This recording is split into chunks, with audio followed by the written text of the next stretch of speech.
আমি আমার চাচিকে খুব ভালোবাসতাম এবং তিনি আমার সব কথায় বিশ্বাস করতেন।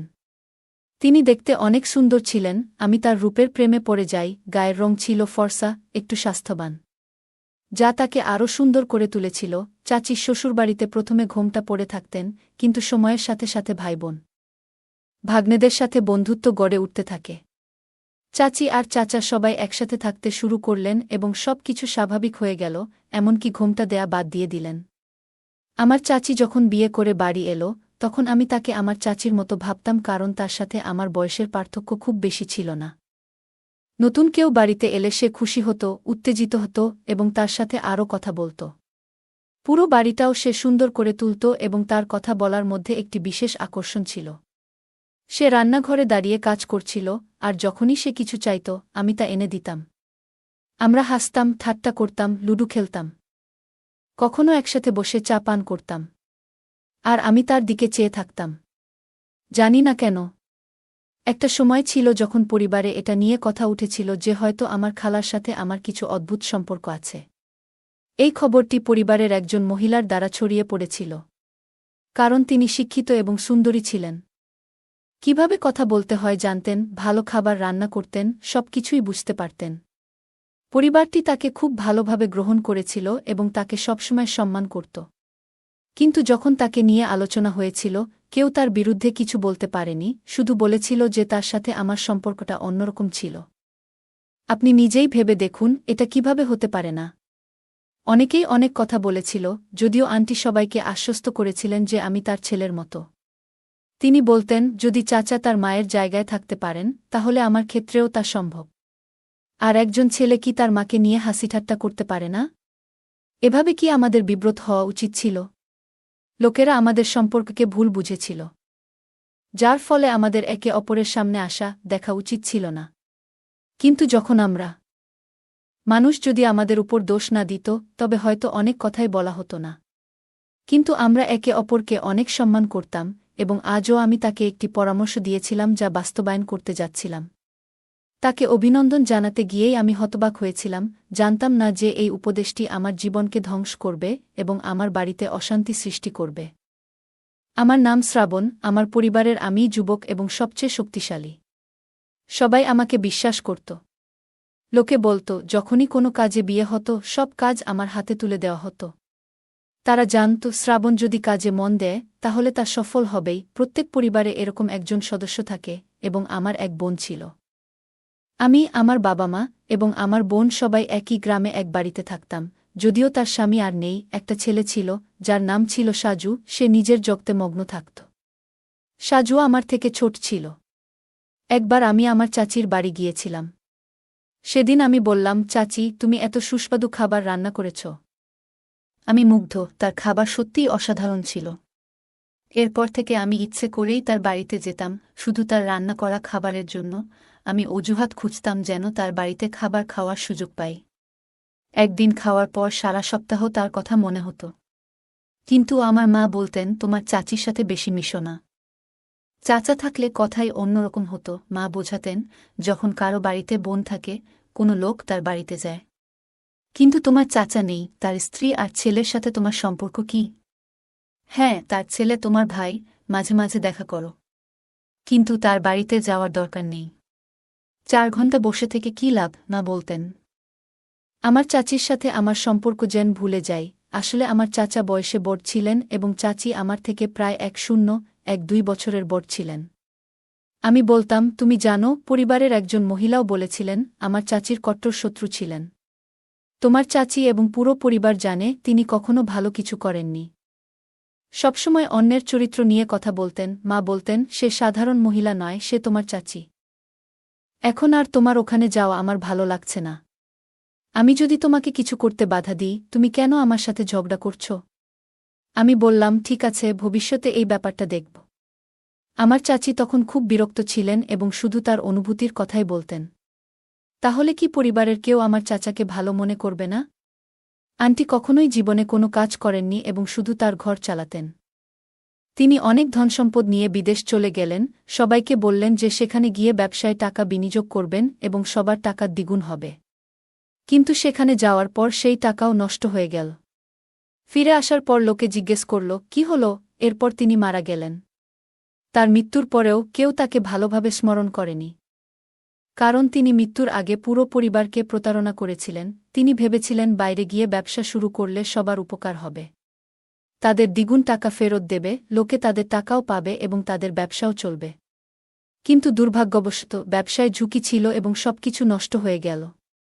আজ আন্টি আমাকে বললেন তিনি তার ছেলের সম্পর্ক দেখতে গিয়েছিলেন, কিন্তু মেয়েটি পছন্দ হলে তাকেও সাথে নিয়ে যাবেন।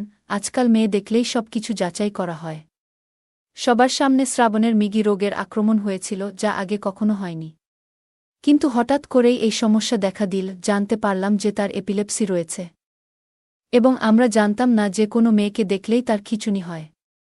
আগে সে নিয়মিত ওষুধ খেত, তাই ভালোই ছিল। কিন্তু আমি লক্ষ্য করলাম যখনই সে কোনো মেয়েকে দেখে তখনই এই সমস্যা দেখা দেয়। এখন এটি প্রায় হতে শুরু করেছে। সবাই বলছে তাকে বিয়ে করালে সমস্যা ঠিক হয়ে যাবে। কিন্তু কিভাবে তাকে বউ দেখাবে যখন তার সামনেই খিঁচুনি হয়? এপিলেপসি একটি জটিল রোগ। প্রথম দিকে মানুষ জানত না যে এপিলেপসির আক্রমণ প্রাণঘাতী হতে পারে। তারা ভাবত কোনো ভূত আক্রমণ করেছে। তারা বিভিন্ন অদ্ভুত পদ্ধতি ব্যবহার করত, কেউ জুতার গন্ধ শুকাত, কেউ জাদুবিদ্যা করত। কিন্তু ডাক্তারের কাছে গেলে তিনি একটি ওষুধ দেন, যা প্রতিদিন খেতে হয়। যেদিন ওষুধ খাওয়া হবে না সেদিন স্ট্রোক হওয়ার সম্ভাবনা থাকে। চাচির বক্তব্য অদ্ভুত শোনায়। লোকে বলে এপিলেপসি আক্রান্ত ব্যক্তিকে বিয়ে করলে সে সুস্থ হয়ে যাবে। কিন্তু চাচির কথাই ঠিক যে মেয়েকে দেখেই যদি খিঁচুনি হয় তাহলে কিভাবে সে সেরে উঠবে? কোনো মেয়ে বা তার পরিবার যদি জানে যে এই রোগ আছে, তারা বিয়েতে রাজি হবে না। আমি বললাম আমার পরিচিত একজন ডাক্তার আছে, আমি তার সাথে কথা বলব এবং প্রতিকারের উপায় খুঁজব। আমি চাচিকে সান্ত্বনা দিয়ে বললাম আমি কাল এসে রাজকে ডাক্তারের কাছে নিয়ে যাব। আমি যাব, তবে মা বলেছে সেখানে না যেতে। কিন্তু কারো সাহায্য করা তো অপরাধ নয়। আমাদের সম্পর্ক কিছুটা অদ্ভুত হয়ে গিয়েছিল এবং আমরা দুজনেই ভুল বুঝেছিলাম। আমাদের চাচির কাজের ধরন ছিল এমন যে তিনি রাতে দেরি করে আসতেন। পরিবারের অভ্যাস ছিল রাতে চা পান করা, এবং আমারও সেই অভ্যাস ছিল। চাচি রান্নাঘরে চা বানাতেন, আমিও সেখানে যেতাম। আমরা রান্নাঘরে দাঁড়িয়ে চা খেতাম এবং এখানে ওখানে কথা বলতাম, কিন্তু লোকে আমাদের লক্ষ্য করল যে আমরা মাঝরাতে উঠে হাসাহাসি করছি। একদিন আমরা রান্নাঘরে দাঁড়িয়ে হাসছিলাম, ঠাট্টা করছিলাম। হঠাৎ চাচা কাজ থেকে তাড়াতাড়ি ফিরে এলেন এবং দেখলেন। তিনি বললেন তোমার ছেলেকে বুঝিয়ে বলো। সেই ঘটনার পর থেকে আমাদের সম্পর্ক পরিবর্তিত হল। তারপর সবাই আলাদা ঘর বানিয়ে নিল। যৌথ পরিবার ভেঙে গেল। যৌথ পরিবার ভেঙে যাওয়া মানে এই নয় যে পারিবারিক বিষয় ও প্রশ্ন থেকে মুক্তি পাবেন, বরং খবর পাওয়া আরও সহজ হয়ে গেল। আমি যদি চাচির বাড়িতে যেতাম তাহলে সেই খবর পুরো পরিবারে ছড়িয়ে পড়ত। কেউ না কেউ বলত সে প্রতিদিন সেখানে যায়। এখন প্রশ্ন ছিল আমার ভাইয়ের মতো চাচাতো ভাইয়ের জীবন নিয়ে। সে অসুস্থ ছিল এবং তার চিকিৎসা খুব জরুরি ছিল। আন্টি ঘর চালানোর চিন্তায় খুব উদ্বিগ্ন ছিলেন। ছেলে থাকাটা খুব জরুরি ছিল। 3 বছর বয়সে না হলেও 3 বছর বয়সে বাড়িতে হাজারটা কাজ ছিল যা সে নিজে করতে পারত না। মাঝে মাঝে আমি রুমের বাল্ব বদলিয়ে দিতাম, কখনো তার রেশন নিয়ে আসতাম, আর কখনো অন্য কোনো ঘরের কাজ করতাম যা সে একেবারেই করতে পারত না। এখন সে বড় হয়ে উঠছিল, কিন্তু পুরো পরিবার তাকে ঘৃণা করত এবং কেউই তাকে তাদের মেয়ের জন্য পছন্দ করত না। তাই সে তার ছেলেকে বিয়ে করাতে খুব আগ্রহী ছিল এবং তাকে সম্পর্ক বোঝাতে বলেছিল। আমি তার সাথে বন্ধুত্ব করার অনেক চেষ্টা করেছি, কিন্তু সে খুব অদ্ভুত ছিল, নিজের জগতে ব্যস্ত থাকত। পড়ালেখায় ভালো ছিল না, কোনো কাজ করত না, এমনকি চাকরিও করত না। হয়তো এটা তার বাবা মায়ের কারণেই ছিল, কিন্তু পরিবারের সদস্যরা চাচাকেও ভালোভাবে দেখত না। আমি তাদেরকে ডাক্তারের কাছে নিয়ে গেলাম। বলল তুমি আরাম পাবে, প্রতিদিন একটা করে বড়ি খেতে হবে। এই বড়ি ছাড়া তুমি বাঁচতে পারবে না, যেমন ডায়াবেটিক রোগীর জন্য ইনসুলিন প্রয়োজন। বুঝলাম, এই বড়ি তার জন্য অত্যন্ত জরুরি। ডাক্তার বললেন ধৈর্য ধরো, তোমার ছেলেকে সুস্থ হতে দাও। কিন্তু তিনি বললেন আমি অপেক্ষা করতে পারি না। আমি আজকাল আমার স্বাস্থ্য সম্পর্কে কিছুই জানি না। আমার কি হবে, তার কি হবে, তার দেখাশোনার জন্য কেউ থাকবে না। আমি বলেছিলাম আমরা মেয়েটিকে দেখতে গিয়েছিলাম। তিনি বললেন তুমিও আমার সাথে আসো। আমরা সেখানে গিয়ে বসলাম, মেয়েটিও এগিয়ে এলো। প্রথমে মনে হলো আমার চাচাতো ভাইয়ের অবস্থা ভালো আছে, হয়তো ওষুধে কাজ করছে। কিন্তু হঠাৎ তার অবস্থা খারাপ হতে শুরু করল, সবাই অবাক হয়ে গেল।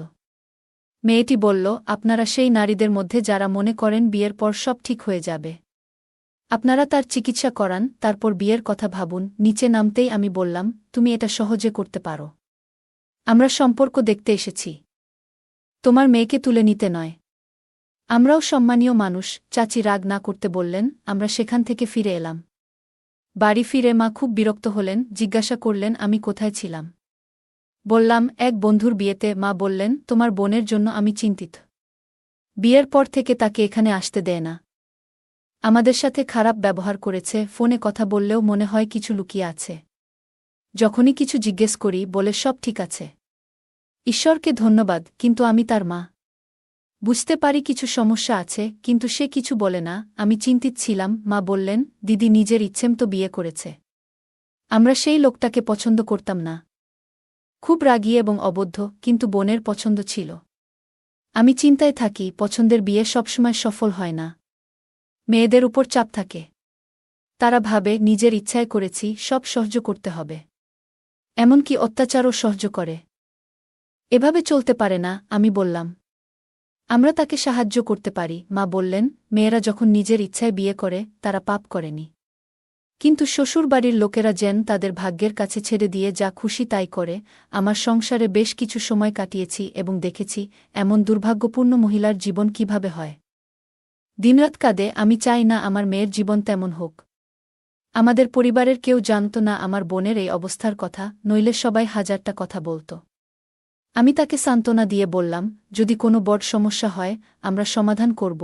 আমাদের বাড়িতে আমরা জীবনের কঠিন পরিস্থিতির মুখোমুখি হয়েছি। আমরা এই সত্যটি গোপন রেখেছিলাম এবং পরিবারের মধ্যে ছড়িয়ে দিয়েছিলাম যে আমাদের ইচ্ছানুযায়ী বিয়ে হয়েছে। এই খবর শুনে আমার চাচি মন খারাপ করলেন। যখন গোটা এলাকায় ছড়িয়ে পড়ল যে একটি ছেলের মেয়েকে দেখলেই অদ্ভুত খিঁচুনি হয়। এই খবর দ্রুত ছড়িয়ে পড়ল, আর এমন অনেক রোগের খবর ছড়াল। এটাকে ইংরেজিতে ফিট বলা হয়। মানুষ এই ধরনের গল্প খুব পছন্দ করে, কিন্তু যখন এটা হয় তখন শুধুমাত্র সেই ব্যক্তিই জানে কত কষ্টের। চাচি বললেন, আমার ভাগ্য খারাপ, আমার সারা জীবন দুশ্চিন্তায় কাটবে। কেউ একজন পরামর্শ দিয়েছিল তার ছেলেকে বিধবা নারীর সাথে বিয়ে করাতে। আমি বললাম, এতে কোনো সমস্যা হবে না। কিন্তু চাচি উত্তর দিলেন, কিভাবে আমার ছেলেকে একজন বিধবার সাথে বিয়ে করতে পারি? এটা কি তার দোষ যে সে বিধবা? আমাদের উচিত তার সম্মান করা। আমার ছেলে এখনও বিয়ে করেনি, সে ছোট, সুদর্শন, মনের দিক থেকে একটু কাঁচা, কিন্তু এটা তার দোষ নয়। চাচি কাঁদতে কাঁদতে বললেন, আমার ছেলের মধ্যে কোনো মন্দ নেই, সে মাদক খায় না, মিথ্যা বলে না। আমি তাকে সান্ত্বনা দিয়ে বললাম, আমরা একটা সমাধান বের করব। তিনি কখনো কারো সাথে খারাপ আচরণ করতেন না, কোনো মেয়ের দিকে তাকাতেন না, বরং নিজের জগতে ব্যস্ত থাকতেন। সম্ভবত তার অসুস্থতার কারণেই তিনি অন্যদের সাথে মিশতে পারতেন না। আমি বিশ্বাস করি না যে তিনি অন্য কোনো ধারণা দিয়েছিলেন, তবে আমি মনে করি এটি পুরোপুরি ঠিক। এবং আপনি যেমন বলছেন, মহিলা, যখন কেউ একটি মেয়েকে বিয়ে করে এবং কয়েক বছর পরে তার স্বামী মারা যায়, তখন সে একজন মহিলার বয়স বাড়ে না, কিন্তু তার জন্য আবার বিয়ে করা কঠিন হয়ে যায়। যদি আপনি এমন একটি মেয়েকে বিয়ে করেন যার স্বামী মারা গেছে এবং তাকেও পুনরায় বিয়ে করতে হয়, তবে সে অবশ্যই আপস করবে। বিয়ে করলে অনেক সমস্যা হতে পারে, কারো হয়তো হার্টের সমস্যা, কারো পায়ের সমস্যা, বা অন্য বড় অসুখ। মহিলাদের জন্য পরিস্থিতি কেমন হবে? বেঁচে থাকাও যেন এক প্রকার রোগ, এবং এর অদ্ভুত ব্যাপার হল, হঠাৎ কিছু হলে লোকটি ভয় পায় এবং ভাবে হয়তো পাগল হয়ে গেছে বা কোনো অশরীরী শক্তির কবলে পড়েছে। কিন্তু এটা আসলে এক ধরনের রোগ, ওষুধ খেলে সব ঠিক থাকে। আপনার ছেলেকে এমন একটি মেয়ের সাথে বিয়ে দিন। তাহলে সে তার দেখাশোনা করবে এবং আপনার সংসারও দেখবে। আজকাল একটি মেয়ে অনেক কষ্টে বিয়ে করে এবং বিধবা হলে পুনরায় বিয়ে করে। এই দ্বিতীয় সুযোগটি তার জন্য বিশেষ, এবং তিনি এটি কোনো কারণে হারাতে চান না, যেমন কোনো মহিলার ক্ষেত্রে হয়। তৃতীয়বার বিয়ে করা সবথেকে কঠিন কাজ, তাই যদি কেউ জানে যে তার সঙ্গীর স্ট্রোক হয়েছে, তাহলেও তার অসহায়ত্বের সুযোগ নিয়ে বাঁচা কঠিন। কিন্তু অন্তত থাকার মতো একটি ছাদ পাবে। আমার খালা অবাক হয়ে বললেন, তুমি কি এমন কাউকে পছন্দ করছ? আমি নিজেকে বলছি না, তবে তুমি নিশ্চয়ই তাদের মধ্যে একজন যারা কোনো নারীকে সহজে ভালো মনে করেন না। তিনি বললেন, আমার ছেলে অসুস্থ হলে তার কি দোষ যে তাকে শাস্তি দিতে হবে? একজন মহিলার স্বামী মারা গেলে সেই মহিলার কি দোষ? আমার খালা রাগান্বিত হয়ে বললেন, তুমি ঠিক বলছ, কিন্তু আমার মন কিছুতেই মানতে চাইছে না। আমি কয়েকদিনের জন্য শহরে যেতে চাই, তাকে সাথে নিয়ে যাচ্ছি। সেখানে গিয়ে ভাবব কি করব। মেয়েটি বলল, নিজের খেয়াল রেখো। তুমি আমাকে অনেক সমর্থন করেছ, যদিও আমি জানতাম তোমার মা এটা পছন্দ করবে না। তিনি অবশ্যই তোমাকে বাধা দেবেন। আমি তোমার মায়ের সাথে কোনো খারাপ সম্পর্ক রাখিনি, শুধু যে আমি তার থেকে বেশি সুন্দরী, তাই তিনি আমার সাথে ঝগড়া করতেন। এটা মেয়েদের স্বভাব। তুমি এটা বুঝতে পারবে না, এটা তোমার দোষ নয়। মাঝে মাঝে আমরা মনে করি আমাদের সম্পর্কের ঘৃণা করার অধিকার আছে। শাশুড়ির মতো তিনি কখনোই পুত্রবধূর সাথে ভালো ব্যবহার করতে পারেন না, কারণ তিনি সমাজের সবকিছু দেখেছেন এবং এটিকে তার কর্তব্য বলে মনে করেন। আমার খালা বললেন, তুমি নিজের যত্ন নাও এবং আমি কিছুদিন থাকতে চাই। তুমি একটু বিশ্রাম পাবে। আজকাল তিনি বললেন, তুমি খুব ভালো থাকো। আমার যদি একটি মেয়ে থাকত, আমি অবশ্যই তাকে বিয়ে করতাম। তিনি হাসলেন এবং বললেন, তাহলে যদি তোমার একটি মেয়ে থাকত, আমি সকালেই শহরে চলে যাব। ওর ছেলের বিয়ে শুনে আমি খুব খুশি হলাম এবং বললাম, দেখ, আমি আমার ছেলের বিয়ে দিয়েছি আর তোকে বলিনি। বিয়েটা হয়তো খুব তাড়াতাড়ি হয়ে গেছে, কিন্তু খুশির ব্যাপার হলো আমি আমার চাচিকে দেখতে শহরে যাচ্ছি। তুমিও আমার সাথে আসবে। দেখি কার ভাগ্য বিগড়েছে, আমার মাকে অনেক কিছু বলতে পারিনি। একই শহরে যেখানে আমার বোনের বিয়ে হয়েছিল। তাই হয়তো আমার মা যেতে প্রস্তুত ছিলেন, যদিও আমাদের তার বাড়িতে যেতে দেওয়া হয়নি। আমার শ্যালক বলেছিলেন যে আমাদের বাড়িতে কেউ আসবে না, কিন্তু আমার মায়ের মনে একটি ইচ্ছা ছিল যে আমরা হয়তো দেখা করতে পারি। কৌতূহল একজনকে এমন কিছু করতে বাধ্য করে যা আমার মাকে কোনো রাতে বিয়ে করতে পারে না বা তার বুয়ের সাথে দেখা করতে আসতেন। কিন্তু মেয়েটা কেমন আছে, তাই তিনি যেতে রাজি হলেন। ওই শহরে আমার মামার বাড়িটি দেখে মনে হল বিয়েটা হয়েছে। আমরা ভিতরে ঢুকলাম এবং তারা আমাদের বসার ঘরে বসিয়ে দিল। এই চাচি আসার পর তাকে খুব সুন্দর এবং খুশি দেখাচ্ছিল। আমি তাকে অভিনন্দন জানালাম এবং মাও বললেন, আসুন, আমাদের ছেলের বিয়ে হয়েছে। এখন ভগবান ভবিষ্যতের মঙ্গল করুন। আমি আন্টিকে অভিনন্দন জানালাম এবং বললাম, যখন আপনি আমাকে আমার বোন এবং তার স্বামীকে পরিচয় করিয়ে দিলেন, আমরা দুজনেই হতবাক হয়ে গেলাম। কারণ আমরা জানতাম না। আমরা জিজ্ঞেস করলাম, এসব কি হচ্ছে? এটা কিভাবে হতে পারে যখন আমাদের চাচি বলেছিলেন যে আপনার বোনের স্বামী মারা গেছেন? কিন্তু তার শ্বশুরবাড়ি তাকে কাজে লাগাতে রেখে দিয়েছে। আমি বিষয়টি জানতে পেরে তাকে সাহায্য করার কথা ভাবলাম। তিনি বললেন, এ বিষয়ে কাউকে বলবেন না, তারা খুব বিপজ্জনক। তবে আমার ভাই পুলিশে আছে, তার সহায়তায় তাকে সেখান থেকে বের করেছি। তারপর থেকে সে এখানেই থাকত, কিন্তু তখনও আমি তাকে আমার ছেলের সাথে বিয়ে দিয়েছিলাম। একজন মহিলা হিসেবে সে তার যত্ন নেবে। আজ তাদের বিয়ে হয়েছে এবং ঈশ্বরকে ধন্যবাদ, এই বোনটি আমার আসল বোন ছিল না। সে আমার প্রথম স্বামী যে মারা গেছে, তাই সে আমার আসল বোন ছিল না এবং সে শ্রাবণের আসল কাজিনও ছিল না। সেই দুষ্ট লোকের খপ্পরে পড়ে তাকে বিয়েও করিয়ে দিয়েছি, না হলে এই সময়ে আমার বোনকে অনেক কষ্ট দেওয়া হতো। আমার মামাতো বোনকে জামাই হিসেবে মেনে নিয়েছি। আমি আন্টিকে বলেছিলাম যে আপনি সত্যিই খুব ভালো সিদ্ধান্ত নিয়েছেন। আমার এই কাজিন আমার বোনকে পছন্দ করেছে, এটা সে কখনো কাউকে জানায়নি। এখন সে তার ভাগ্যের দিকে ফিরে গেছে এবং বিয়ের পর তার অবস্থা অনেক ভালো হতে শুরু করেছে। কিন্তু তারপরও আমার বোন তাকে ভালোভাবে সামলে নিয়েছে, যদিও সে তার থেকে একটু বড় ছিল। দম্পতিকে খুব ভাল লাগছিল। তারা গ্রামে ফিরে এসে এখানেই বসবাস শুরু করেছে।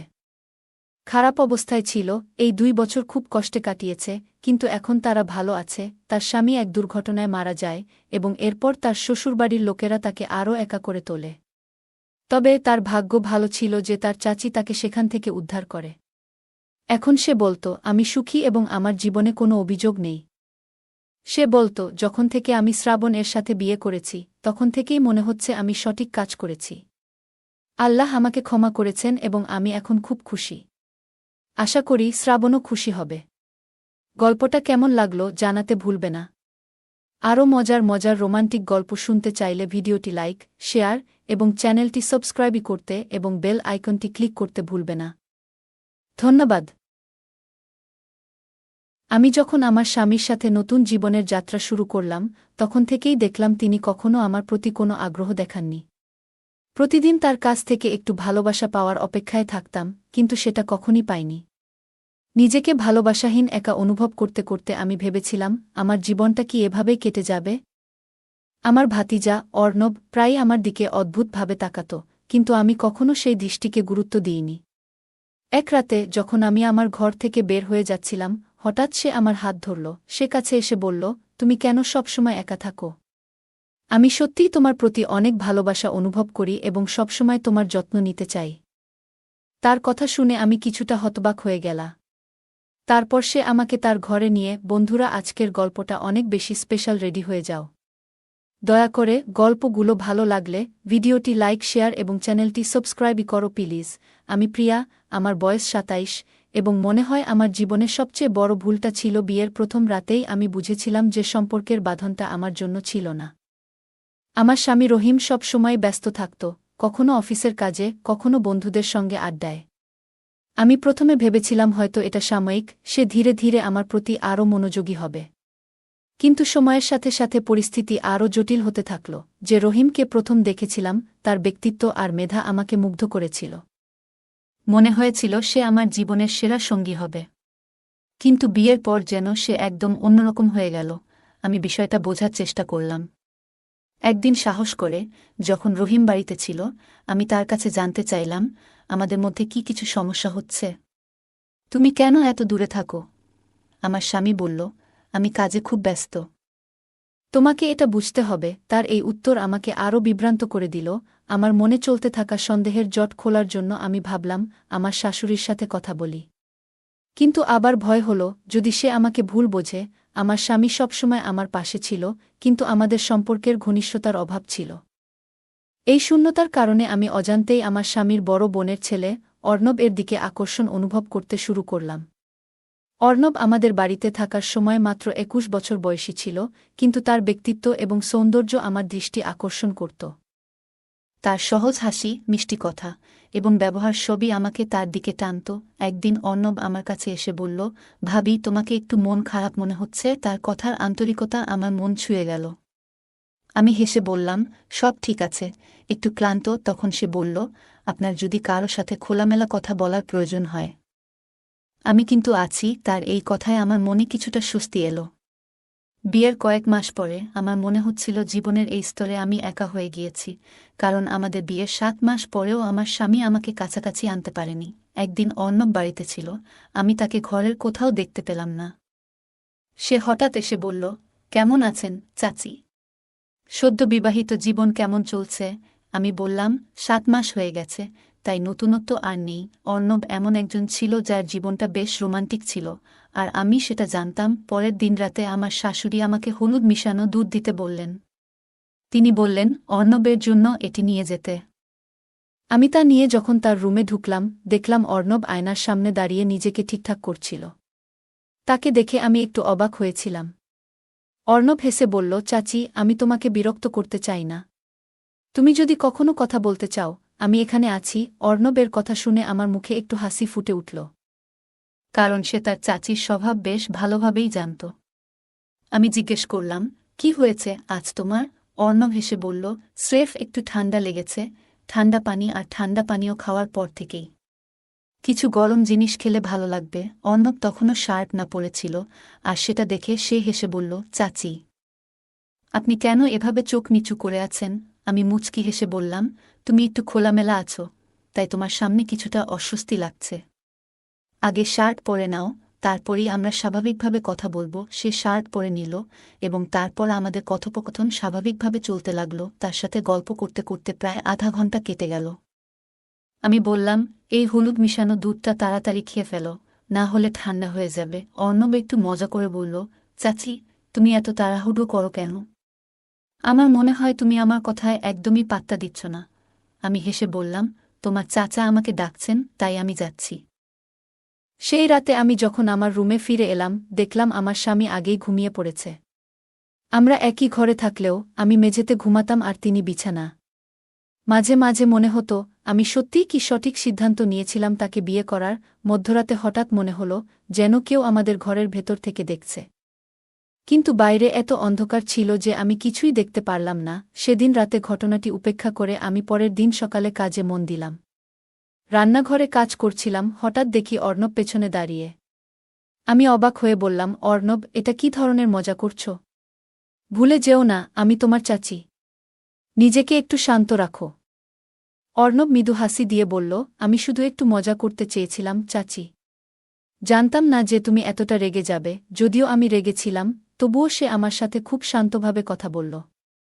তার সহজ হাসিতে বোঝা গেল সে কেবল একটু মজা করতে চেয়েছিল। তারপর সে বলল, চাচি, সন্ধ্যায় আমরা বাইরে একটু হাঁটতে যাই কি?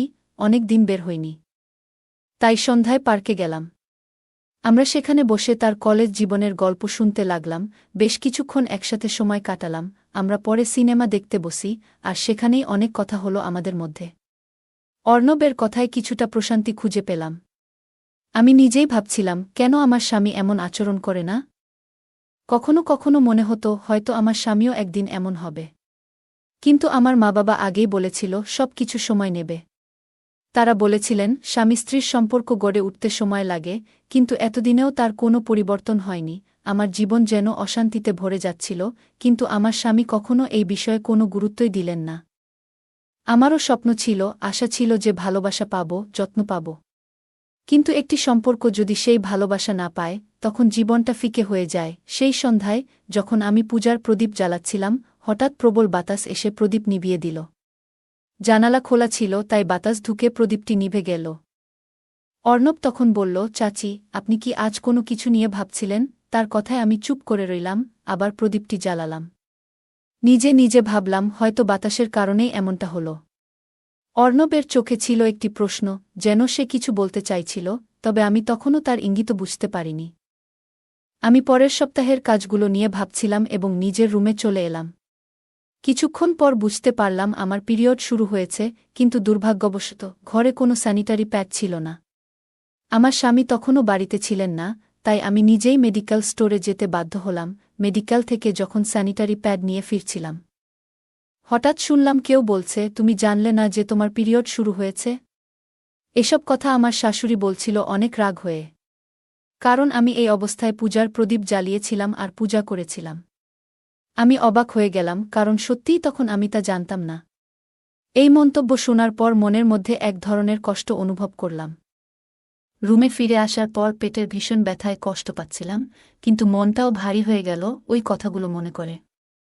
আমার চোখ থেকে অজান্তেই জল গড়িয়ে পড়ছিল। কিছুক্ষণ পর আমার স্বামী বাড়িতে ফিরল। আমি আশা করছিলাম সে আমাকে কিছুটা সান্ত্বনা দেবে, কিন্তু সে কোনো কথা না বলে ছাদে চলে গেল। তবে অর্ণব এ সময়ে তার দাদিকে বুঝিয়ে বলল, দাদি, এমন সময়ে দুঃখ না দিয়ে বরং তাদের পাশে থাকা উচিত। অর্ণব এর কথাগুলো শুনে আমি অবাক হলাম, কারণ তার কণ্ঠে ছিল সত্যিকারের উদ্বেগ। তার আন্তরিক কথাগুলো আমাকে কিছুটা শান্তি এনে দিল।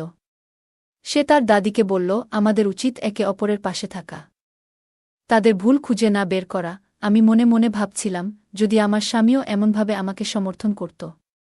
অর্ণবের কথা শুনে মনে একটু প্রশান্তি এলো, কিন্তু সেই সময়েই তার দাদির গলা শুনে অর্ণব আমার রুম থেকে বের হয়ে গেল। সেই রাতে আমার স্বামী কোনো কথা না বলেই চলে গেলেন।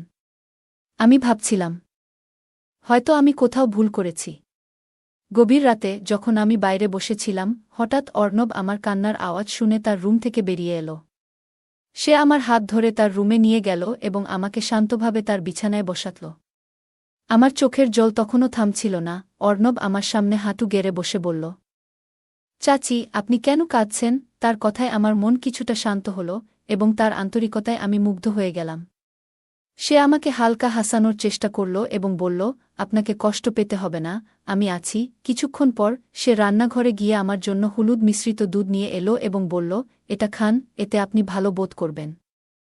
তার পাশে বসে আমি ধীরে ধীরে স্বস্তি পেতে লাগলাম। তার যত্ন এবং মমতা আমাকে বোঝালো যে কারও পাশে থাকাটা কতটা গুরুত্বপূর্ণ। সেই দুধ খেয়ে আমি কিছুটা স্বস্তি পেলাম। পরের কয়েকদিনে বাড়ির অন্য কেউ আমার খোঁজ নেয়নি, কিন্তু অর্ণব সব সময় আমার পাশে ছিল। সে প্রতিদিন আমাকে খোঁজখবর নিত, আর আমিও ধীরে ধীরে তার কাছে মানসিকভাবে আরও নিরাপদ বোধ করছিলাম। রাতে যখন সবাই ঘুমিয়ে যেত, অর্ণব আমার জন্য আবার হলুদ মিশ্রিত দুধ আনত এবং বিভিন্ন মজার গল্প বলে আমাকে খুশি রাখার চেষ্টা করত। আমি বুঝতে পারলাম বাড়ির মধ্যে একমাত্র অর্ণবই আমার প্রতি যত্নশীল। তার এই মনোভাব আমাকে একটু একটু করে বুঝিয়ে দিল, কেউ যখন আন্তরিকভাবে কারো পাশে দাঁড়ায়, সেটা কতটা মূল্যবান হতে পারে। কিছুদিন পর আমার স্বামী তার কাজের জন্য কয়েক দিনের জন্য শহরের বাইরে চলে গেল। একই সময়ে আমার শাশুড়িও এক আত্মীয়ের বাড়িতে কয়েকদিন কাটাতে চলে গেলেন। ফলে আমি আর ভাতিজা অর্ণব একা বাড়িতে ছিলাম। সাম্প্রতিক সময়ে অর্ণবের সঙ্গে আমার সম্পর্ক ভালোই ছিল। বন্ধুর মতোই হয়ে উঠেছিলাম। একদিন আমরা দুজনেই বাড়িতে একা ছিলাম। আমি নিজের রুমে ছিলাম, তখন অর্ণব আমার রুমে এসে মজা করে গল্প শুরু করল। কিছুক্ষণ পর অর্ণব হঠাৎ বলল, চাচি, আমি আপনাকে একটা প্রশ্ন করতে চাই।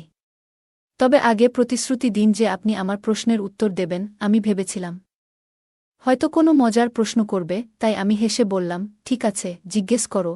তখন সে জিজ্ঞেস করল, চাচা আর তোমার মধ্যে সম্পর্ক কেমন? আমি কিছুটা অবাক হয়ে ভাবছিলাম কি উত্তর দেব। অর্ণব তখন বলল, আপনি আর চাচা কি একসাথে ঘুমান নাকি আলাদা? আমি তো শুনেছি আপনি আলাদা ঘুমান। এই প্রশ্ন শুনে আমি একটু চুপ হয়ে গেলাম।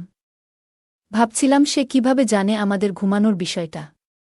কিন্তু তার এমন কথায় আমি কিছুটা বিব্রত হয়ে গেলাম। তখন অর্ণব আমার দিকে এগিয়ে এসে শান্তভাবে বলল, চাচি, আপনার দুঃখ আমি প্রতিদিন দেখি। আপনি কখনো কিছু বলেন না, তবে আজ আমাদের মাঝে কোনো ঝামেলা নেই। আমি শুধু চাই আপনি নিজের মনের কথা আমাকে বলুন। তার এই আন্তরিক কথায় আমি কিছুটা আবেগপ্রবণ হয়ে পড়লাম এবং নিজের কষ্টের কিছুটা ভাগাভাগি করলাম। আমি বললাম, বিয়ের পর থেকে আমি সবসময় আমার স্বামীর প্রতি বিশ্বস্ত থেকেছি, কিন্তু অনেক সময় মনে হয় তিনি আমার প্রতি মনোযোগ দেন না, আমাকে ভালোবাসে না। অর্ণব তখন বলল, চাচি, একজন স্ত্রী তার স্বামীর কাছ থেকে স্নেহ এবং যত্ন আশা করে। এটা খুবই স্বাভাবিক। কিন্তু আপনি যে ভালো নেই সেটা আমি বুঝতে পারি। আপনি যা আশা করেছিলেন তা হয়তো আপনার জীবনে এখনও আসেনি। একজন স্ত্রী হিসেবে জীবনে ভালোবাসা ও যত্নের যে অভাব ছিল, সেটি আমি খুবই গভীরভাবে অনুভব করতাম। হঠাৎ করেই অর্ণবের আচরণে আমি একদিন চমকে উঠলাম। সেই রাতটি আমাদের সম্পর্ককে নতুন এক অর্থ দিয়েছিল, যা আমার জীবনের অনেক ভাবনাকে বদলে দিল।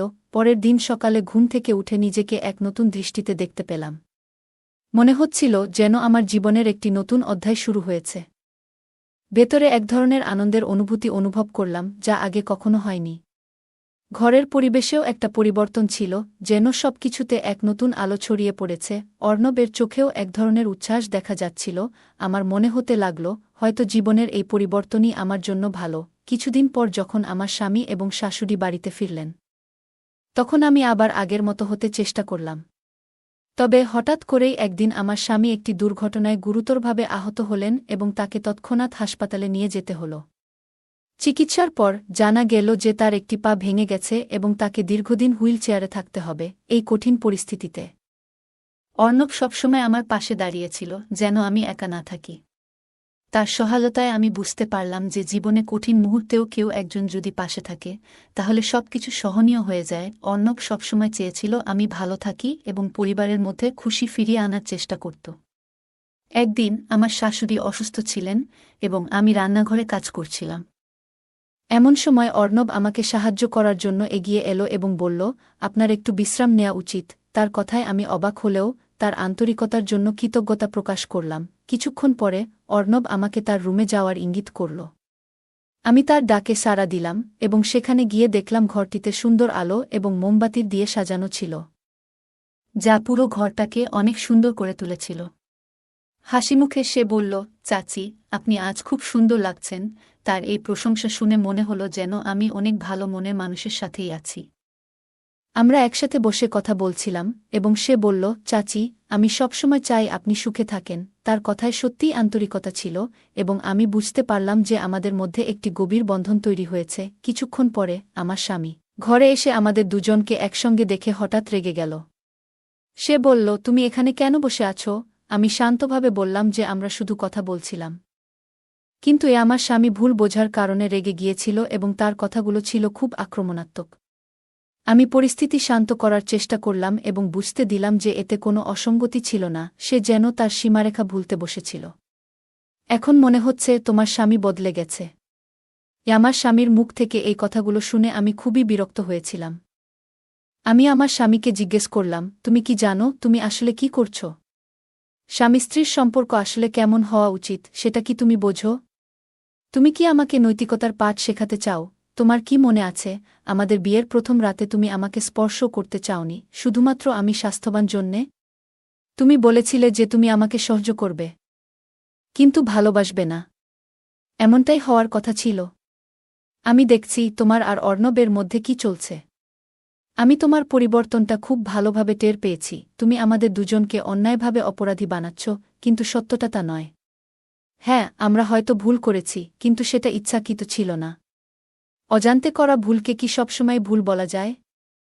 তুমি যদি আমার প্রতি যত্নশীল হতে, তাহলে হয়তো এসব কিছু ঘটত না। অর্ণব, তোমার ভাইপো, অনেক দিক থেকেই তোমার চেয়ে বেশি বুদ্ধিমান। সে আমার প্রতি যত্নশীল ছিল, যেটা তুমি আমার স্বামী হয়েও কখনো দেখাওনি। কিছুদিন আগে সে আমাকে এমন কিছু বোঝায়, যা আমি আগে বুঝতে পারিনি। আমি একটু স্বাস্থ্যবান বলে কি আমার মর্যাদা কমে যাবে? অর্ণব একদিন আমাকে বোঝাতে শুরু করল। তার দাদাজি তার মৃত্যুর আগে তাকে প্রতিশ্রুতি দিয়েছিলেন, যেন পরিবারের কেউ অবহেলিত না হয়। এই বিয়েটা শুধু আমাদের জন্য নয়, পুরো পরিবারের জন্য গুরুত্বপূর্ণ ছিল। এটা শুধুমাত্র বাহ্যিক বিষয় নয়, বরং মূল্যবোধ আর সম্মানের ব্যাপার। আমার স্বামীর জীবনে এই পরিবর্তনের পেছনে সবচেয়ে বড় অবদান ছিল আমার ভাইপো অর্ণবের। তার সাহায্য ছাড়া আমি কখনোই আমার স্বামীকে বোঝাতে পারতাম না যে একজন স্ত্রীর মর্যাদা ও সম্মান কতটা গুরুত্বপূর্ণ। আগে সে আমাকে অবহেলা করত, কিন্তু আজ সে বুঝেছে স্ত্রীর প্রতি শ্রদ্ধা ও ভালোবাসা কিভাবে আমাদের সম্পর্ককে আরও দৃঢ় করে তোলে। অর্ণবের পরামর্শ ও সমর্থন ছাড়া আমি হয়তো নিজেকে আরও দুর্বল মনে করতাম। সে আমাকে দেখিয়েছে, স্ত্রীর শারীরিক গঠন যেমনই হোক না কেন, মোটা, পাতলা বা গায়ের রং যাই হোক, আসল বিষয় হল ভালোবাসা ও পারস্পরিক সম্মান। এই অভিজ্ঞতা আমাকে শিখিয়েছে যে একটি সুখী ও ইতিবাচক সম্পর্ক গড়ে তোলার জন্য পারিবারিক সমর্থন কতটা গুরুত্বপূর্ণ। এখন আমরা সবাই মিলে নতুন করে জীবন শুরু করেছি। পরিবারে শান্তি ও সুখ ফিরিয়ে আনতে পেরে আমি কৃতজ্ঞ। জীবনের এই অধ্যায়টি আমার জন্য খুবই গুরুত্বপূর্ণ এবং আশা করি এই পরিবর্তনটা সব সম্পর্কেই ঘটুক। গল্পটা কেমন লাগলো জানাতে ভুলবে না। আরও মজার মজার রোমান্টিক গল্প শুনতে চাইলে ভিডিওটি লাইক, শেয়ার এবং চ্যানেলটি সাবস্ক্রাইব করতে এবং বেল আইকনটি ক্লিক করতে ভুলবে না। ধন্যবাদ।